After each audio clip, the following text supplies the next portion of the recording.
We have the novel Pride and Prejudice at the Booksellers Convention. I'm Evan Stein. Auden Meyer.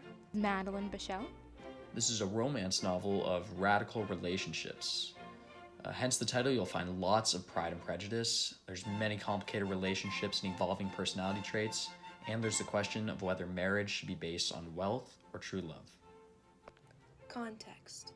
This is deeper than your average romance novel, which makes it such a page-turner. It's immersive. Read this classic novel, one of the first romances ever written. Get an education on 19th century England, Jane Austen's legendary style of writing, and more. Our goal is to get you, the reader, to purchase this amazing novel. Audience. The lovely people at the Booksellers Convention. This novel was written by Jane Austen, but this presentation was written by us. Meet the characters, the Bennet sisters. Elizabeth Bennet begins the novel by being slightly hot-headed and full of prejudice, especially towards Mr. Darcy. Still, her amiable qualities surmount the negative as she grows throughout the novel and continues to be very protective of her family, intelligent, and witty. Jane Bennet is closest with her sister Elizabeth.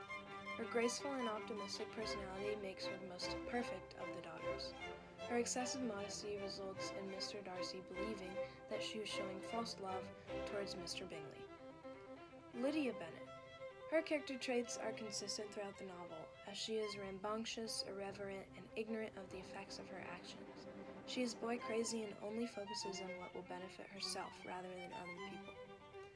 Mary and Kitty are the last two sisters in the story, and they add a lot of variety. These are the Netherfield men. Mr. Darcy. At the beginning of the novel, Mr. Darcy is consumed by his pride and prejudice, especially towards the Bennet family. But towards the end of the novel, he proved himself to be a man of respect and love. Mr. Bingley. Mr. Bingley's personality traits remain the same throughout the novel, making him a static character. His attractive traits make him a perfect match for Jane.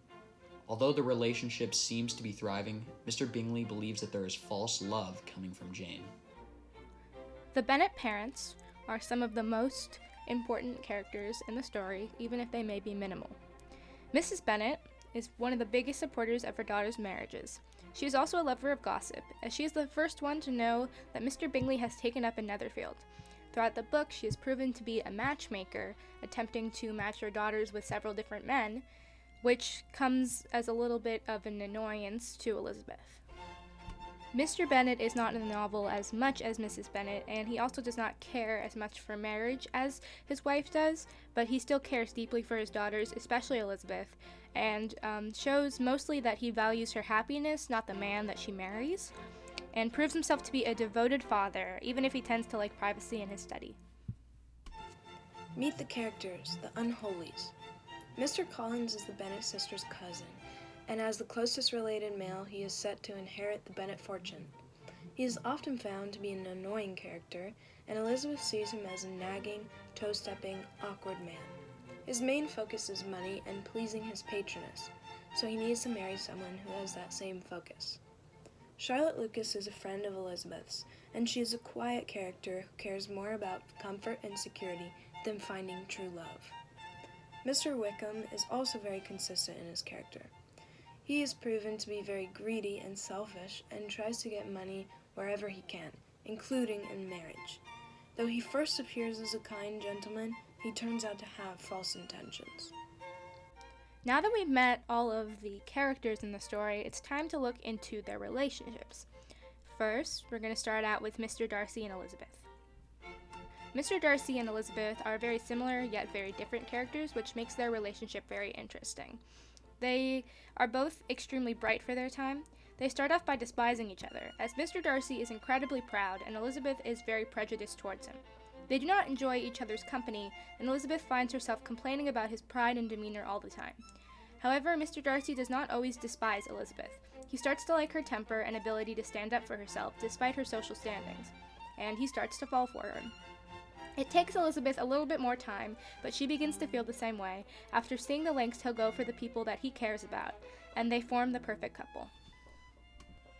They are the perfect Romeo and Juliet, having gone through so much to end up together. That is an illusion. They were consumed by neither pride nor prejudice once their characters started to change throughout the novel. and that is an example of parallelism. Mr. Bingley and Jane.